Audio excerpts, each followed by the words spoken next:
বহিমিয়ানে আপনাকে স্বাগত। আজ পাঠ করছি নন্দিত কথা সাহিত্যিক হুমায়ুন আহমেদের আত্মজীবনীমূলক স্মৃতিচারণ মা। লেখক এমন সরল শব্দে অনবদ্য নৈপুণ্যে মা শব্দটিকে জলজল করে ফুটিয়ে তুলেছেন লেখাটিতে, যা একমাত্র হুমায়ুন আহমেদ বলেই বোধহয় সম্ভব হয়েছে। আমার বিশেষ পছন্দের এই লেখাটি নিশ্চয়ই আপনাদের ভালো লাগবে। যারা নতুন শুনছেন দয়া করে চ্যানেলটি সাবস্ক্রাইব করবেন, আপনার বন্ধুবান্ধব এবং পরিচিতদের সাথে শেয়ার করবেন। ধন্যবাদ। আমেরিকানরা রসিকতা করতে পছন্দ করে। তাদের রসিকতার বিষয় শাশুড়ি, মা না। আমাদের দেশে ব্যক্তি নিয়ে রসিকতা শালাদুলা ভাই দাদা নাতিতে সীমাবদ্ধ। মা শাশুড়ি কিংবা বাবা শ্বশুর কখনোই না। আমার মা রসিক মানুষ। তিনি তার ছেলে মেয়েকে নিয়ে রসিকতা করেন, কাজেই তাকে নিয়ে তার ছেলে মেয়েরও রসিকতা করার অধিকার আছে। মার রসিকতার নমুনা দেই। একবার এক অপরিচিত মহিলা মাকে জিজ্ঞেস করলেন, আপনার ছেলে কয়টা? মা বললেন, 3টা। বড় ছেলে কি করে? মা বললেন, সে ঢাকা বিশ্ববিদ্যালয়ের শিক্ষক, তার পিএইচডি ডিগ্রি আছে কেমিস্ট্রিতে। ভদ্রমহিলা বললেন, মাশাল্লাহ, মেজোটি কি করে? সে সিলেটের শাহজালাল বিশ্ববিদ্যালয়ের শিক্ষক, তার একটা পিএইচডি ডিগ্রি আছে ফিজিক্সে। ভদ্রমহিলা আবার বললেন, মাশাল্লাহ, 3 নাম্বার ছেলেটি কি করে? সে উন্মাদ। ভদ্রমহিলা বললেন, আহারে কি সর্বনাশ, সবচেয়ে ছোটটা উন্মাদ। সে উন্মাদ না, জল উন্মাদ নামে একটা পত্রিকা বের করে। ভদ্রমহিলা হতভম্ব। তার সঙ্গে রসিকতা করায় খানিকটা রাগ, মা নির্বিকার। আমি তখন অচিন রাগিনী নামের 3 খণ্ডের একটা নাটক বানিয়েছি। মা আমার বাসায় বেড়াতে এসেছেন, নাটক আমার সঙ্গে দেখবে। তিনি আগ্রহ নিয়ে নাটকটা দেখলেন।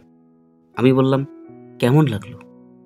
মা বললেন, তোর নাটক দেখতে দেখতে একটা কথা মনে হলো, তোর বাবা আগে ভাগে মারা গিয়ে তোর জন্য সুবিধা করে দিয়েছে। আমি বললাম, কিরকম? মা বললেন, সে ছিল নাটক পাগল।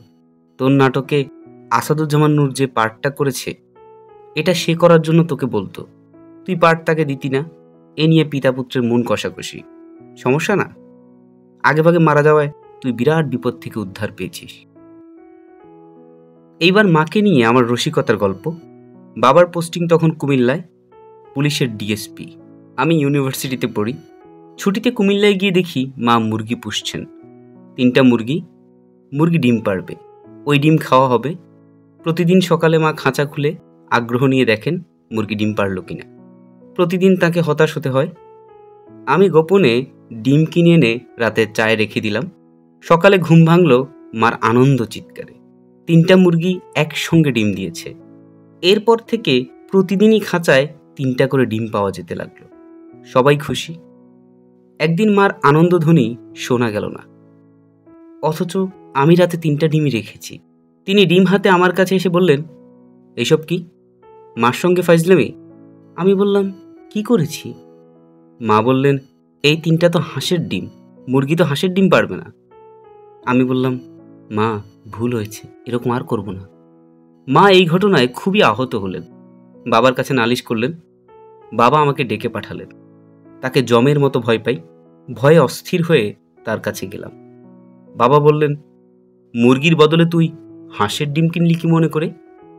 আমি বললাম, মুরগির ডিমই চেয়েছি, ডিমওয়ালা হাঁসের ডিম দিয়েছে। বাবা বললেন, সবচেয়ে ভালো হতো পচা ডিম রাখলে, তোর মা ডিম ভাঙত, বিকট গন্ধে বাড়ি ভরে যেত। 3টা একসঙ্গে পচা ডিম কেন পারল, এ নিয়ে আমরা তখন গবেষণায় বসতাম। পাঠক, আমার বাবার রসবোধ কি ধরতে পারছেন? মানুষ যেমন রসিকতা করে, প্রকৃতিও কিন্তু করে।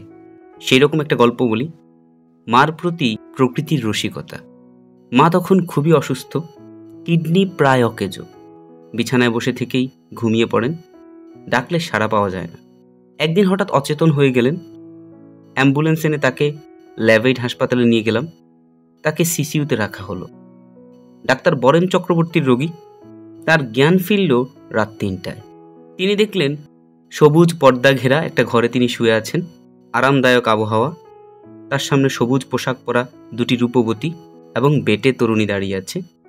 এরা নার্স, মার খোঁজ নিতে এসেছিল। মার ধারণা হলো তিনি মারা গেছেন। মৃত্যুর পর তার বেহেশত নসিব হয়েছে। কারণ বেহেশত সবুজ এই খবর তিনি জানেন। মেয়ে দুটি যে হুর এটাও বোঝা যাচ্ছে।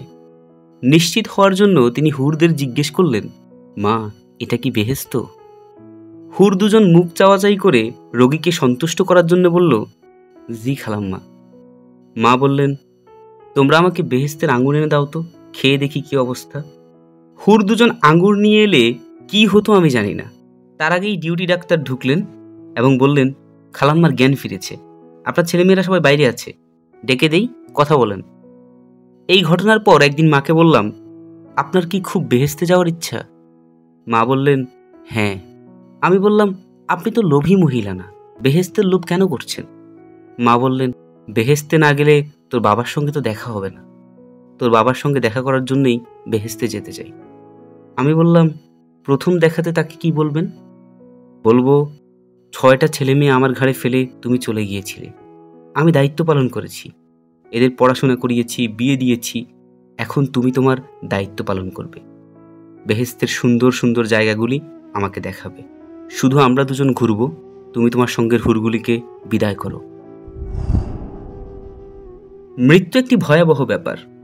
যখন মাকে দেখি তিনি আনন্দ নিয়ে অপেক্ষা করছেন, সেই ভয়াবহ ব্যাপারটির জন্যে অবাক লাগে।